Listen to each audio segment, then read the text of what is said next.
బులెటిన్లో breaking news చూస్తున్నాం. Singareni open cast గాని ముందు కార్మికులతోటి కాంగ్రెస్ నేతలు భేటీ అయ్యారు. వారిని ఉద్దేశించి మాట్లాడారు. తెలంగాణ సాధనలో సింగరేణి కార్మికులు కీ రోల్ పోషించారని టీపీసీసీ అధ్యక్షులు రేవంత్ రెడ్డి అన్నారు. కార్మికులంతా ఏకమై తెలంగాణ నినాదాన్ని దేశమంతా వినిపించారని రేవంత్ రెడ్డి కొనియాడారు. కానీ కేంద్ర ప్రభుత్వం సింగరేణికి ప్రైవేటు పరం చేయడానికి యోచిస్తోందని బీజేపీ మీద మండిపడ్డారు. గనులను ప్రైవేటు పరం చేసే బిల్లుపై బీఆర్ఎస్ సంతకం చేసింది. ఇది నిజం కాదా అని రేవంత్ రెడ్డి సూటిగా ప్రశ్నించారు. వచ్చే ఎన్నికల్లో కాంగ్రెస్ పార్టీని గెలిపిస్తే సింగరేణి సమస్యలన్నీ పరిష్కరిస్తామని రేవంత్ రెడ్డి హామీ ఇచ్చారు.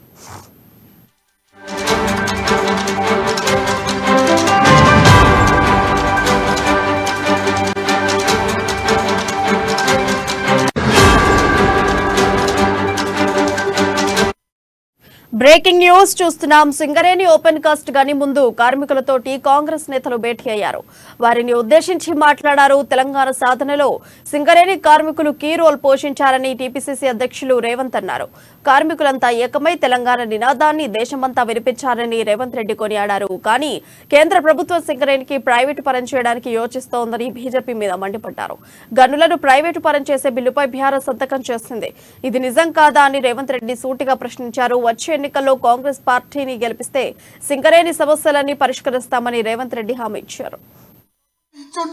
16 కాన్స్టిట్యున్సీలు ఇవాళ మీరు నిర్ణయిస్తారు. 15-16 అసెంబ్లీలు మీరు అనుకుంటే గెలిపిస్తారు. ఈ 15-16 అసెంబ్లీలు 3 పార్లమెంట్లు సింగరేణి కార్మికులు అనుకోని కాంగ్రెస్ పార్టీని గెలిపిస్తే 100% కాంట్రాక్ట్ కార్మికుల యొక్క వ్యవస్థను బాగుపరిచే విధానం కాంగ్రెస్ పార్టీ తీసుకుంటుంది. పెద్దలు శ్రీధర్ బాబు గారు మీకు తెలుసు, ఈ సంస్థ, ఈ సమస్యలు, ఈ కార్మికుల కష్టాలు సంపూర్ణంగా అవగాహన ఉన్నవాడు. రేపు ప్రభుత్వంలో ఏ నిర్ణయం చేయాలన్నా సంతకం పెట్టగలిగిన శక్తి మీరు ఆయనకి ఇవ్వండి.